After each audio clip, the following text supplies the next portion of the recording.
off, once you get up to 700 feet above the ground, you are in the clouds. The other thing that caught my attention is that in aviation, we use centigrade, and it's 10 degrees centigrade. And the reason we use centigrade, not one of the reasons, is that because as you go up, for every 1,000 feet that you go up, you lose 2 degrees of centigrade, and 0 centigrade is freezing. So now that tells me that the clouds start at 700 feet on the way up, and the ice starts to form at 5,000 feet, right? 10 degrees to 5,000 feet.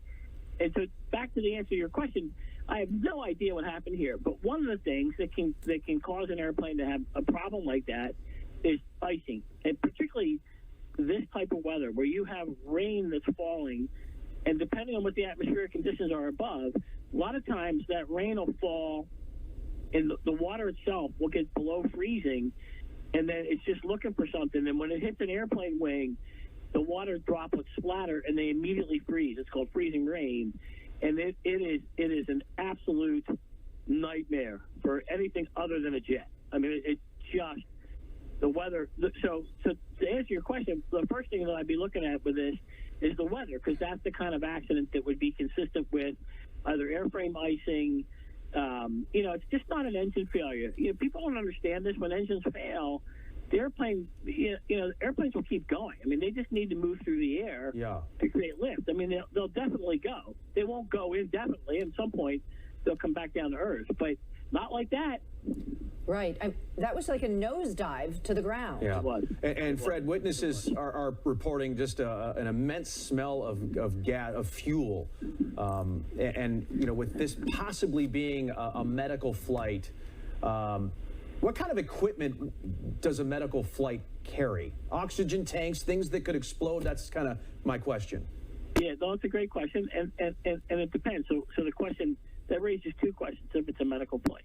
First of all, was this a rotary wing aircraft, like i.e. a helicopter, or was it a fixed wing aircraft?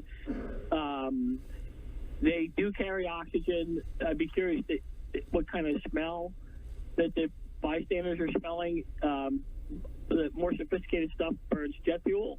So the helicopters, the sophisticated helicopters, the medevac helicopters that you see, they burn jet fuel. The bigger airplanes, the medevac airplanes. I mean, I knew people used to fly medevac on Learjets, which is a private jet that people they can use for medevac. So, and those are the kind of airplanes that fly in and out of Northeast Philly. Northeast Philly has a lot of medevac flights go in and out of there because it's easier for a lot of different reasons, not the least of which is that you're not, getting in and out of Philly International is a little bit more difficult on the general aviation side. Not impossible, but a lot more difficult. Whereas Northeast Philly, you gas and go. So stay with us, Fred, as we try to recap what exactly is going on. And we're showing you some new video, but about an hour and a half ago, reports of a small plane crashing in Northeast Philly, right around the Roosevelt Mall area, several fires burning. And Dawn, you had mentioned the amount of people on that plane. Right. We're told from top police officials, our Steve Keeley telling us that there were 6 people on the plane, 2 doctors, 2 pilots, a patient, and a family member. So that is the presumption that it was some kind of medical transport.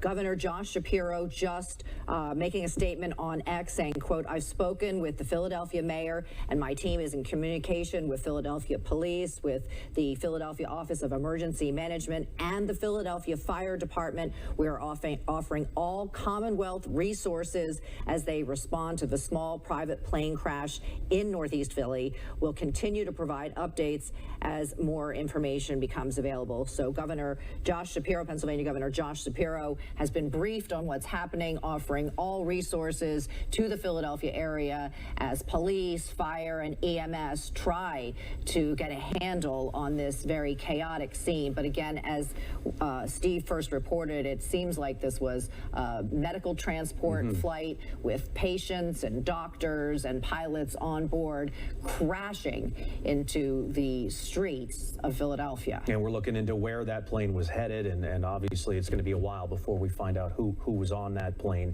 But Fred Tisi joins us, a former Navy pilot, and Fred, you just joined us to talk about that mid-air collision in D.C., and now here we are talking about this in Northeast Philly. So when you're talking about 6 people in a medical-type flight, possibly a Learjet 55, this plane could have been headed anywhere.